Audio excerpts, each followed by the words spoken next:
ಜಮೀನು ನುಂಗಿದ್ದವರ ಮೇಲೆ ಲವ್ ಅಕ್ರಮ ಅಂತ ಮನೆ ಕೆಡವಿದ ಮೇಲೆ ವಿಶೇಷ ಕಾಳಜಿಯನ್ನ ತೋರಿಸ್ತಾ ಇದ್ದಾರೆ. ಕೋಗಿಲು ಕ್ರಾಸ್ ಒತ್ತುವರಿ ತಿರುವು ಬಳಿಕ ಮೆಗಾ ಡ್ರಾಮವೇ ನಡೀತಾ ಇದೆ. ಅಕ್ರಮ ಮನೆ ಕೆಡವಿದವರ ಮೇಲೆ ಕೈ ಸರ್ಕಾರವೇ ದೌಡಾಯಿಸ್ತಾ ಇದೆ.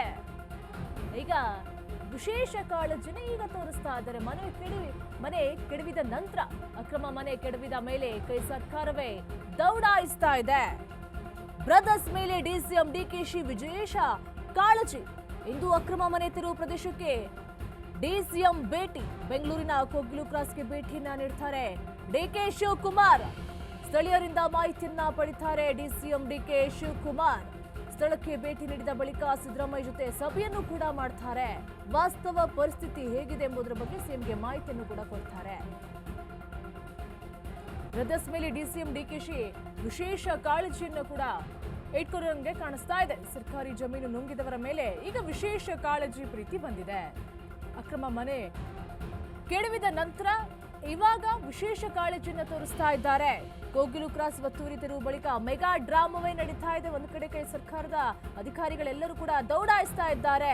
ಇವತ್ತು ಅಕ್ರಮ ಮನೆ ತೆರವು ಪ್ರದೇಶಕ್ಕೆ ಡಿಸಿಎಂ ಕೂಡ ಭೇಟಿಯನ್ನ ನೀಡ್ತಾರೆ. ಬೆಂಗಳೂರಿನ ಕೋಗಿಲು ಕ್ರಾಸ್ಗೆ ಭೇಟಿಯನ್ನ ನೀಡ್ತಾರೆ ಡಿಕೆ ಶಿವಕುಮಾರ್. ಸರ್ಕಾರಿ ಜಮೀನು ನುಂಗಿದವರ ಮೇಲೆ ಈಗ ಒಂದು ರೀತಿಯಾಗಿ ಪ್ರೀತಿ ಶುರುವಾಗಿದೆ. ಅಕ್ರಮ ಅಂತ ಹೇಳಿ ಮನೆಯನ್ನ ಕೆಡವಿದ್ರು. ಅದಾದ ಮೇಲೆ ಈಗ ವಿಶೇಷ ಕಾಳಜಿಯನ್ನ ತೋರಿಸ್ತಾ ಇದ್ದಾರೆ. ಇವತ್ತು ಡಿಕೆ ಶಿವಕುಮಾರ್ ಕೂಡ ಭೇಟಿಯನ್ನ ನೀಡ್ತಾರೆ. ಭೇಟಿಯನ್ನ ನೀಡಿ ಸಂಜೆ ಸಿಎಂಗೆ ಎಲ್ಲಾ ಮಾಹಿತಿಯನ್ನು ಕೂಡ ಕೊಡ್ತಾರೆ. ಏನೆಲ್ಲ ಆಗ್ತಾ ಇದೆ, ಇವಾಗ ಎಷ್ಟು ಜನನ ಶಿಫ್ಟ್ ಮಾಡಬೇಕು, ಎಷ್ಟು ಮನೆಗಳ ಅಗತ್ಯತೆ ಇದೆ ಅನ್ನೋದ್ರ ಬಗ್ಗೆನೂ ಕೂಡ ಡಿಕೆ ಶಿವಕುಮಾರ್ ಅವರು ಭೇಟಿ ಆದ ನಂತರ ಸಿಎಂ ಸಿದ್ದರಾಮಯ್ಯ ಜೊತೆ ಇವತ್ತು ಮೀಟಿಂಗ್ ಅನ್ನು ಕೂಡ ಮಾಡ್ತಾ ಇದ್ದಾರೆ.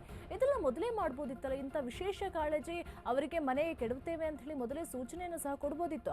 ಅಲ್ಲಿ ನೋಡಿ ಟೋಟಲ್ ಆಗಿ ಒಂದು 200 ಮನೆಗಳಿದ್ದು 200 ಮನೆಗಳಲ್ಲಿ ಒಂದು 500ಕ್ಕೂ ಹೆಚ್ಚು ಜನ ವಾಸಿಸ್ತಾ ಇದ್ರು ಅನ್ನುವಂಥ ಮಾಹಿತಿ ಕೂಡ ಬರ್ತಾ ಇದೆ. ಆದರೆ ಅವರು ಒಂದು 2 ಸಾರಿ ನೋಟಿಸ್ ಕೊಟ್ಟಿದ್ರಂತೆ. 2 ಸಾರಿ ನೋಟಿಸ್ ಕೊಟ್ಟಿದ್ರು ಸಹ ಅವರು ಮತ್ತೆ ಇನ್ನೊಂದು ಬಾರಿ ನೋಟಿಸ್ ಕೊಡಲಿಲ್ಲ. ಒಂದ್ಸರಿ ನೋಟಿಸ್ ಕೊಟ್ಟಿದ್ರು, ಮತ್ತೆ ಅದಕ್ಕೇನು ಅಧಿಕಾರಿಗಳು ಬಂದು ಅವರ ಸ್ಲಮ್ ಹತ್ರ ಬಂದು ಯಾವುದೇ ಒಂದು ವಿಶೇಷವಾದಂಥ ಒಂದು ಕಾಳಜಿಯನ್ನಾಗಲಿ ಅಥವಾ ಯಾವುದೇ ಒಂದು ಕ್ರಮವನ್ನು ಕೂಡ ಜಾರಿ ಮಾಡ್ತೇವೆ ಅಂತೇಳಿ ಸ್ಪೆಷಲ್ ಆಗಿ ಏನು ಹೇಳಿರಲಿಲ್ಲ. 2 ಬಾರಿ ನೋಟಿಸನ್ನು ಕೊಟ್ಟರು. ತದನಂತರ ಆಮೇಲೆ ಡೈರೆಕ್ಟ್ ಆಗಿ ಬಂದು JCBಯನ್ನು ತಂದುಬಿಟ್ಟು ಮನೆ ಕೆಡುವಂಥ ಕೆಲಸವನ್ನು ಕೂಡ ಮಾಡಿದ್ರು. ಒಟ್ಟಾರೆಯಾಗಿ 200 ಮನೆಗಳಿದ್ದು 200 ಮನೆಗಳಲ್ಲಿ ಒಟ್ಟು 500ಕ್ಕೂ ಹೆಚ್ಚು ಜನ ವಾಸ ಮಾಡ್ತಾ ಇದ್ರು. ಆ ಜಾಗ ಟೋಟಲ್ ಆಗಿ ಬಯೋ ವೇಸ್ಟ್ಗಳನ್ನು ಹಾಕೋದಕ್ಕೆ ಅಂತ ಹೇಳಿ ಆ ಜಾಗವನ್ನು ಮೀಸಲಿಟ್ಟಿದ್ರು. ಆ ಜಾಗದಲ್ಲಿ ಅಕ್ರಮವಾಗಿ ಎಲ್ಲಿಂದನೋ ಬಂದವರು, ವಲಸೆಗೆ ಅಂತ ಹೇಳಿ ಬಂದವರು ಅಲ್ಲಿ ಮನೆಯನ್ನ ಕಟ್ಕೊಂಡ್ರು.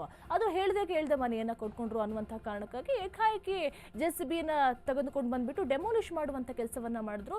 ಈಗ ಮನೆಯೆಲ್ಲ ಕೆಡವಿದ ನಂತರ ಇವತ್ತು ಡಿಕೆ ಶಿವಕುಮಾರ್ ಅವರು ಕೂಡ ಬರ್ತಾ ಇದ್ದಾರೆ. ಬಂದ ನಂತರ ಸಭೆಯನ್ನು ಕೂಡ ಮಾಡ್ತಾರೆ ಸಿಎಂ ಜೊತೆ ಎನ್ನುವಂಥ ಮಾಹಿತಿ ಕೂಡ ಬರ್ತಾ ಇದೆ. ಸಿಎಂ ಡಿಸಿಎಂ ಜೊತೆ ಮಾತುಕತೆ ಕೂಡ ಆಗುತ್ತೆ. ನಿನ್ನೆ ಕೋಗಿಲು ಕ್ರಾಸ್ಗೆ ಜಮೀರ್ ಕೂಟ ಭೇಟಿಯನ್ನ ನೀಡಿದ್ರು. ಇವತ್ತು ವಸತಿ ಇಲಾಖೆ ಅಧಿಕಾರಿಗಳು ಕಳಿಸಿದ್ದಾರೆ. ಸಚಿವ ಕೋಗಿಲು ಕ್ರಾಸ್ಗೆ ಜಮೀರ್ ಇಲಾಖೆ ಅಧಿಕಾರಿಗಳು ಕೂಡ ಎಂಟ್ರಿ. ನಿರಾಶ್ರಿತರಿಗೆ ವಸತಿಯನ್ನ ಕಲ್ಪಿಸಲು ದಾಖಲೆಗಳ ಸಂಗ್ರಹವನ್ನು ಕೂಡ ಮಾಡಲಾಗ್ತಾ ಇದೆ. ಅಲ್ಪಸಂಖ್ಯಾತರಿಗೆ ಮನೆ ಕೊಡಿಸಲು ಭಾರೀ ಕಸರತ್ತನ್ನು ಕೂಡ ಮಾಡ್ತಾ ಇದ್ದಾರೆ. ವಿಶೇಷ ಅಂತ ಹೇಳಿದ್ರೆ ಹಿಂದೆ ಹೀಗೆಲ್ಲೂ ಮಾಡ್ಲಿಲ್ಲಂತೆ ಸಚಿವ ಜಮೀರ್. ಈಗ ವಿಶೇಷ ಪ್ರೀತಿ ಕಾಳಜಿ ಇಲ್ಲಿಂದ ಬರ್ತಾ ಇದೆ. ಎಲ್ಲಿಲ್ಲದಂತಹ ಪ್ರೀತಿ ಈಗ ಮನವಿ ಕೆಡವಿದ ನಂತರ ಈಗ ಬರ್ತಾ ಇರೋದು. ಹಾಗಾದ್ರೆ ಚರ್ಚೆ ಟೀಕೆಗೆ ಗ್ರಾಸವಾದ ಜಮೀರ್ ಸ್ಪೆಷಲ್ ಲವ್ ಈಗಲೇ ಗೊತ್ತಾಗ್ತಾ ಇದೆ ನೋಡಿ. ಹಿಂದೆಂದೂ ಕೂಡ ಜಮೀರ್ ಈ ರೀತಿಯಾಗಿ ಇರಲಿಲ್ಲ. ಜಮೀರ್ ಅಧಿಕಾರಿಗಳನ್ನು ಸಹ ಕಳಿಸಿದ್ರು. ಇವತ್ತು ಡಿಸಿಎಂ ಕೂಡ ಭೇಟಿ ಆಗ್ತಾ ಇದ್ದಾರೆ. ತದನಂತರ ಸಿಎಂಗೂ ಕೂಡ ಮಾಹಿತಿಯನ್ನ ಕೊಡ್ತಾರೆ. ಇವತ್ತು ವಸತಿ ಇಲಾಖೆ ಅಧಿಕಾರಿಗಳನ್ನ ಕಳಿಸಿದ್ದಾರೆ ಸಚಿವರು. ವಿಶೇಷ ಅಂತ ಹೇಳಿದ್ರೆ ಯಾವತ್ತೂ ಕೂಡ ಜಮೀರ್ ಈ ರೀತಿಯಾಗಿ ವಿಶೇಷ ಕಾಳಜಿ ಪ್ರೀತಿಯನ್ನ ತೋರಿರಲಿಲ್ಲ. ಆದ್ರೆ ಈಗ ಕೋಗಿಲು ಕ್ರಾಸ್ ನಿವಾಸಿಗಳ ಮೇಲೆ ಎಲ್ಲಿದ್ದಂತಹ ಪ್ರೀತಿ ಈಗ ಏಕಾಏಕಿ ಒಮ್ಮೆಲೆಗೆ ಬಂದಿದೆ. ಅಲ್ಪಸಂಖ್ಯಾತರಿಗೆ ಮನೆ ಕೊಡಿಸಲು ಭಾರಿ ಕಸರತ್ತನ್ನ ಮಾಡ್ತಾ ಇದ್ದಾರೆ. ನಿರಾಶ್ರಿತರಿಗೆ ಮನೆಯನ್ನ ಕೊಡಿಸಬೇಕು ಅಂತ ಹೇಳಿ ದಾಖಲೆಗಳನ್ನು ಸಹ ಎಲ್ಲ ರೆಡಿ ಮಾಡಿ ಇಟ್ಕೊಂಡಿದ್ದಾರೆ. ಆದ್ರೆ ಕೋಗಿಲು ಕ್ರಾಸ್ ನಿವಾಸಿಗಳ ಮೇಲೆ ಹಾಗಿದ್ರೆ ಒಂದೇ ಏಕಾಏಕಿಯಾಗಿ ಒಂದೇ ಬಾರಿಗೆ ಹೇಗೆ ಪ್ರೀತಿ ಬರೋಕ್ಕೆ ಸಾಧ್ಯ? ಚರ್ಚೆ ಟೀಕೆಗೆ ಗ್ರಾಸವಾಗ್ತಾ ಇದೆ ಜಮೀರ್ ಅವರ ಸ್ಪೆಷಲ್ ಲವ್. ಎಲ್ಲ ಅಗತ್ಯದ ದಾಖಲೆಗಳನ್ನು ಕೂಡ ರೆಡಿ ಮಾಡ್ಕೊಂಡಿದ್ದಾರೆ. ಹಾಗಾದ್ರೆ ಡಿಸಿಎಂ ಬಂದ ನಂತರ ಏನು ಚರ್ಚೆಗಳು ಆಗಬಹುದು ಅನ್ನೋದು ಕೂಡ ಒಂದು ಪ್ರಶ್ನೆಯಾಗಿ ಉಳಿದಿದೆ. ನಂತರ ಸಿಎಂ ಜೊತೆ ಏನೆಲ್ಲ ಮಾತುಕತೆಗಳು ಆಗಬಹುದು, ಸಿಎಂ ಏನು ನಿರ್ಧಾರವನ್ನು ತೆಗೆದುಕೊಳ್ತಾರೆ. ಈ ಮನೆಯನ್ನ ಕೆಡೋಕ್ಕಿಂತ ಮುಂಚೆನೆ ಅವರಿಗೊಂದು ನೋಟಿಸ್ ಅನ್ನ ಕೊಡ್ಬೋದಿತ್ತು. ಈ ರೀತಿಯಾಗಿ ನಾವು ಮನೆಯನ್ನ ಕೆಡಕ್ತಾ ಇದ್ದೀವಿ, ನಿಮಗೆ ಬೇರೆ ವ್ಯವಸ್ಥೆ ವ್ಯವಸ್ಥೆಯನ್ನ ಮಾಡ್ತೀವಿ ಅನ್ನುವಂಥ ಮಾತನ್ನು ಕೂಡ ಭರವಸೆನಾದ್ರೂ ಕೊಡ್ಬೋದಿತ್ತು. ಆದ್ರೆ ಏಕಾಏಕಿ ಬಂದು ಆ ಮನೆ ವಸ್ತುಗಳಲ್ಲೂ ಪಾಪ ನೋಡ್ತಾ ಇರ್ಬೋದು ಚೆಲ್ಲಾಪಿಲ್ಲಿಯಾಗಿ ಹೋಗ್ತಾ ಇದ್ದು, ಏಕಾಏಕಿ 200 ಮನೆಗಳನ್ನ ಡೆಮೋಲಿಷ್ ಮಾಡುವಂತ ಕೆಲಸ ಮಾಡಿದ್ರು. ಈಗ ಆ ಜನಗಳ ಪ್ರೀತಿಯನ್ನ ಗಳಿಸೋದಕ್ಕೆ ಈಗ ಮತ್ತೆ ಪ್ರಯತ್ನವನ್ನ ಮಾಡ್ತಾ ಇದ್ದಾರಾ? ಈಗ ಪ್ರೀತಿ ಗಳಿಸಿ ಈಗ ಏನು ಉಪಯೋಗ ಆಗತ್ತೆ? ಈಗ ಹೆಂಗೋ ಮನೆಯನ್ನ ಕಟ್ಕೊಳ್ತೀವಿ ಅಂತ ಹೇಳಿ ಭರವಸೆಯನ್ನ ಸಹ ಕೊಟ್ಟಿದ್ದಾರೆ. ಹಾಗಾದ್ರೆ ಅದೆಲ್ಲ ಯಾವಾಗ ಆಗತ್ತೆ? ಇದ್ರ ಬಗ್ಗೆ ಹೆಚ್ಚಿನ ಮಾಹಿತಿ ಕೊಡ್ತಾರೆ ನಮ್ಮ ಪ್ರತಿನಿಧಿ ದೀಪಾ ಕುಕ್ಕುವಾಡ. ದೀಪಾ, ಈಗ ನಿರಾಶ್ರಿತರಿಗೆ ಮನೆಯನ್ನ ಕಲ್ಪಿಸಿಕೊಡ್ತೇವೆ ಅಂತ ಹೇಳಿ ಒಂದು ಕಡೆ ಎಲ್ಲಾ ದಾಖಲೆಗಳನ್ನು ಕೂಡ ಸಂಗ್ರಹ ಮಾಡ್ಕೊಳ್ತಾ ಇದ್ದಾರೆ, ಒಂದ್ ಕಡೆ ಡಿ.ಕೆ.ಶಿ ಅವರು ಕೂಡ ಬರ್ತಾ ಇದ್ದಾರೆ. ಏನಿದೆ ಇದ್ರ ಬಗ್ಗೆ ಹೆಚ್ಚಿನ ಡೀಟೇಲ್ಸ್?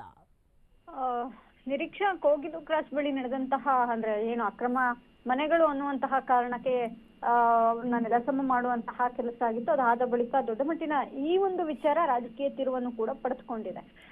ಎಐಸಿಸಿ ನಾಯಕರುಗಳು ಮಧ್ಯಪ್ರವೇಶ ಮಾಡಿದ್ರು. ಜೊತೆಗೆ ಏನು ಜಮೀರ್ ಹೋಗಿ ಭೇಟಿ ನೀಡಿ ಅಲ್ಲಿನ ದಾಖಲೆ ಅಂದ್ರೆ ಯಾರ್ಯಾರು ನಿಜವಾಗ್ಲೂ ಅಲ್ಲಿ ಇದ್ದಂತವ್ರು, ಅವ್ರ ಹತ್ರ ಏನ್ ದಾಖಲೆ ಇದೆ ಅನ್ನುವಂತ ಮಾಹಿತಿ ಎಲ್ಲವನ್ನು ಕೂಡ ಕಲೆಕ್ಟ್ ಮಾಡಿದ್ರು. ಆದ್ರೆ ಬೆನ್ನಲ್ಲೇ ಎಚ್ಚೆತ್ತಂತಹ ಸರ್ಕಾರ ಇವತ್ತು ಮಧ್ಯಾಹ್ನ ಡಿ.ಸಿ.ಎಂ ಡಿ.ಕೆ. ಶಿವಕುಮಾರ್ ಅವರು ಕೂಡ ಸ್ಥಳಕ್ಕೆ ಭೇಟಿ ನೀಡಿ ಒಂದಿಷ್ಟು ಮಾತುಕತೆಯನ್ನ ಮಾಡುವಂತದ್ದು, ವಾಸ್ತವತೆ ಏನಿದೆ ಅನ್ನುವಂತಹ ತಿಳಿದುಕೊಳ್ಳುವಂತಹ ಪ್ರಯತ್ನವನ್ನ ಮಾಡಲಿದ್ದಾರೆ. ಇದರ ಜೊತೆಗೆ ಸಂಜೆ ಸಿಎಂ ಜೊತೆಗೆ ಮಹತ್ವದ ಸಭೆ ಕೂಡ ಇಟ್ಕೊಂಡಿರುವಂತಹದ್ದು. ಅಂದ್ರೆ ಡಿ.ಸಿ.ಎಂ ಸ್ಥಳಕ್ಕೆ ಭೇಟಿ ನೀಡಿ ಬಂದ ಬಳಿಕ ಏನು ವಾಸ್ತವತೆ ಇದೆ, ಅವರಿಗೆ ಬದಲಿ ನಿವೇಶನದ ವ್ಯವಸ್ಥೆ ಅಥವಾ ಜಾಗದ ವ್ಯವಸ್ಥೆ ಏನ್ ಮಾಡಬಹುದು ಅನ್ನುವಂತಹ ನಿಟ್ಟಿನಲ್ಲಿ, ಪರಿಹಾರ ಕೊಡುವಂತಹ ನಿಟ್ಟಿನಲ್ಲಿ ಏನೆಲ್ಲ ಪ್ರಯತ್ನಗಳನ್ನ ಮಾಡಬಹುದು ಅನ್ನುವಂತಹ ನಿಟ್ಟಿನಲ್ಲಿ ಇವತ್ತು ಮಹತ್ವದ ಸಭೆ ಸಂಜೆ 5 ಗಂಟೆಗೆ ಇರುವಂತದ್ದು. ಆ ಹಿನ್ನೆಲೆಯಲ್ಲಿ ಇವತ್ತು ಸ್ಥಳಕ್ಕೆ ಭೇಟಿ ನೀಡ್ತಾ ಇರುವಂತಹದ್ದು ಡಿ.ಕೆ. ಶಿವಕುಮಾರ್. ನಿರೀಕ್ಷಾ, ಥ್ಯಾಂಕ್ ಯು ದೀಪಾ ನಿಮ್ಮೆಲ್ಲ ಮಾಹಿತಿಗಾಗಿ.